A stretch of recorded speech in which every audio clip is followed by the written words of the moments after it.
The Almohad Reforms were a series of changes to the existing religious climate in Islamic Spain over the course of 70 years.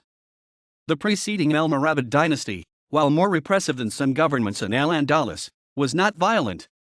The religious fundamentalism of the Almohad Caliphate caused a massive emigration of Jews and Christians from southern Iberia to the Christian North and North Africa, specifically Egypt. During its golden age, Spain was open to a good deal of religious tolerance.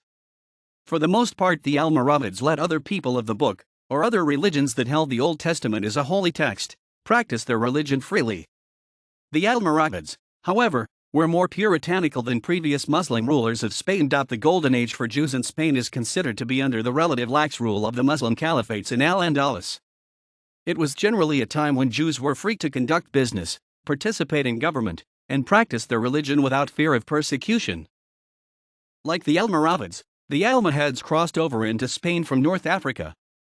They were led by Ibn Tamart, regarded by historians as a fundamentalist who was convinced that it was his destiny to reform Islam. He was an intelligent and charismatic man. He claimed to be a direct descendant of Muhammad. He had studied in Alexandria, Cordoba, Mecca, and Baghdad, and his fanaticism and charismatic preaching earned him a devoted group of followers. He presented a different view that caused outright hostility on the Iberian Peninsula. To top off the Almohads' meteoric rise, in 1146 they crossed over the Strait of Gibraltar into Iberia. Their rule quickly spread across a new continent. At their height they were one of the most powerful forces in the world. Once they took control over the Iberian Peninsula, they cemented their presence by moving their capital from the high Atlas village of Tinmel to the Spanish city of Seville. They were a determined military and economic force, defeating Christian forces primarily composed of Castilians at the Battle of Alorcas. This marked the height of the Almohad Caliphate. At their peak in the 1170s, the Almohads had firm control over most of Islamic Spain, and were not threatened by the Christian forces to the north. Once the Almohads took control of southern Spain and Portugal, they introduced a number of very strict religious laws. Even before they took complete control in the 1170s, they had begun removing non-Muslims from positions of power. Jews and Christians were denied freedom of religion, with conversion or death being the rule. This type of behavior was utterly unprecedented in previous Muslim caliphates.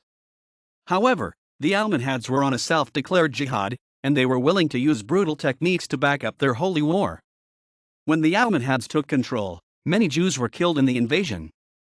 Believing they were on a divine mission, the overall philosophic goal of the Almohads was to turn Jews into Muslims. Half-hearted oaths were certainly not looked to as ideal, and this brought a lot of problems for the population of Spain. The Almohads recognized that many of the conversions by Jews were not particularly sincere, which certainly did not help promote unity. They responded to this by imposing severe regulations on the business of former Jews. One ruler, Abu Yusuf Yaqub al-Mansur, set up a strict dress code for Jews living within Almohad territory. Jews had to wear dark blue or black, the traditional colors of mourning in Islam. The discrimination became unbearable for many living under the Almohads. The Almohad judicial system has been described as looking to the letter of the law rather than the deeper intended purpose of the law. They adhered to the Zahirite school of law within Sunni Islam. Under the reign of Abu Yaqub Yusuf, Chief Judge Ibn Madad oversaw the banning of any religious material written by non-Zahirites. Abu Yaqub's son Abu Yusuf went even further, actually burning non-Zahirite religious works instead of merely banning them. They trained new judges, who were given schooling in both the religious and military arts. They had a very traditional philosophy, one which did not look to any of the reforms past caliphates had attempted to institute.